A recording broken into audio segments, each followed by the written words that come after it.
Brought to you by V Guard. एकीकडे रणरणतं ऊन तर दुसरीकडे घोटभर पाण्यासाठी तासनतास पायपीट करावी लागतेय असं चित्र सध्या नाशिक जिल्ह्यातल्या ग्रामीण भागांमध्ये बघायला मिळतंय। मी सध्या त्र्यंबकेश्वर तालुक्यातल्या मुळेगाव या ठिकाणी आलेलो आहे आणि इथे आपण जर दृश्य बघितलं तर आपल्याला लक्षात येईल की इथे राहणाऱ्या ग्रामीण भागातल्या महिलांना कशा पद्धतीची ससेहोलपट सहन करावी लागतेय। पहाटेपासून ते अगदी मध्यरात्रीपर्यंत या महिलांसाठी पाणी भरणं हा एकमेव उद्योग खरं तर या संपूर्ण भागात करावा लागतोय।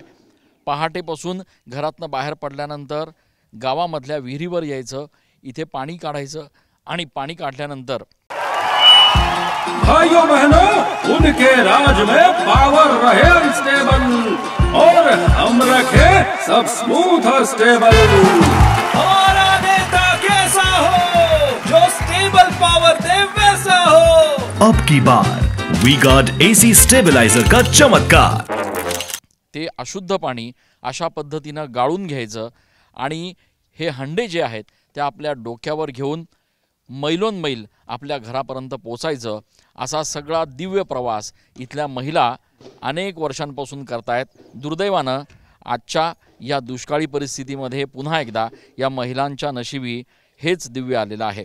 महिलाच नाही तर गावातले पुरुष देखील या ठिकाणी या सगळ्या पाणी भरण्याच्या कामामध्ये दिवसभर लागल्याचं आपल्याला बघायला मिळतं। आपण जर विहीर बघितली तर विहिरीचा तळ गाठलेला आहे आणि त्याच्यावरून आपल्याला लक्षात येईल की सध्या नाशिक जिल्ह्यामध्ये दुष्काळाची किती भीषण परिस्थिती आहे। आपल्याबरोबर गावातले हे काका आहेत, त्यांना विचारूयात। दादा, काय परिस्थिती आहे सध्या गावामध्ये? तुम्हाला पाणी भरायला काय त्रास होतोय? काय नेमकी परिस्थिती? उनका बैकअप सिर्फ कल तक और हमारा चांद तक। हमारा नेता कैसा हो जो नॉन स्टॉप बैकअप दे वैसा हो। अब की बार वी गार्ड इन्वर्टर बैटरी का चमत्कार। गावामध्ये पाणीच नाही राहत, दुसऱ्या वेरतून टाकत्या आणि दर वर्षाला पाईपलाईन करते नवीन। या वर्षी बनवून नवीन केली आहे तर पाणीच येत नाही गावामध्ये। पाण्याची टाकी बांधली का गावात?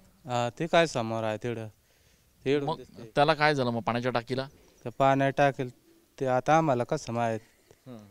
मग त्या अधिकाऱ्यांनाच माहीत राहील ना। म्हणजे गावात पाण्याची टाकी आहे पण त्याच्यात पाणीच नाही? पाणीच नाही। मग तुम्हाला विहिरीवर यावं लागतं इथे? विहिरीवर। बरं, या काही महिला आहेत आपल्यासोबत, त्यांना पण आपण विचारण्याचा प्रयत्न करू। ताई, आम्हाला एक सांगा, तुम्ही किती वाजेपासून सकाळी हा सगळा उपद्व्याप करता पाणी भरण्याचा? नाही सर, आम्ही हिटली नाही ना, कामाला आलोय आम्ही। काय सांगाल, किती वाजेपासून हा सगळं करावं लागतं? कामाला आलो ना आम्ही इथं, हे गावची नाही। काय वाटतं? 3-4 वाजेपर्यंत सकाळी या लागतं पाण्याला। अच्छा, हां। आणि किती एवढं खोल असताना मग किती हंडे भरता तुम्ही दिवसभरात? भरत ना 10-12। आणि मग हे डोक्यावर घेऊन मग पायपीट करत जायचं? हां, पाय जायला लागत आहे, 2-2 हंडे घेऊन जायला लागत आहे। तर आपण बघतोय की या ठिकाणी या महिलांना खरं तर अशा पद्धतीनं डोक्यावर हंडे घेऊन मैलोन मैल प्रवास करावा लागतोय। दुर्दैवानं आपण जर बघितलं तर या पाण्याकडे जर आपण बघितलं तर आपल्याला लक्षात येईल की कशा प्रतीचं पाणी जे आहे ते इथल्या लोकांना प्यावं लागतंय। काय त्रास होतोय नेमका? काय करावं लागतंय? पाणी भरावं लागतं, रात्रीची या लागतं 4-5 वाजता रात्री। हां, बरं। आणि गुरा जनावरला आणला याच पाणी, कपडे धुवायला पण विहिरीचाच पाणी। अच्छा, प्यायला सुद्धा? हां, पियाला पण।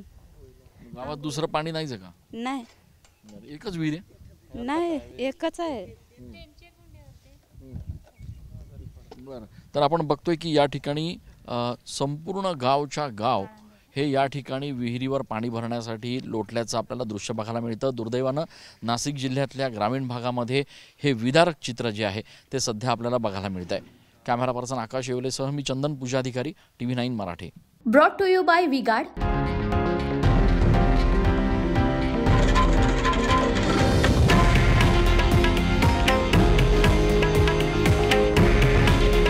हे आहे देशातील नंबर 1 न्यूज नेटवर्क आणि आपण पाहत आहात TV9 मराठी। काळजी तुमची, हित महाराष्ट्राचं।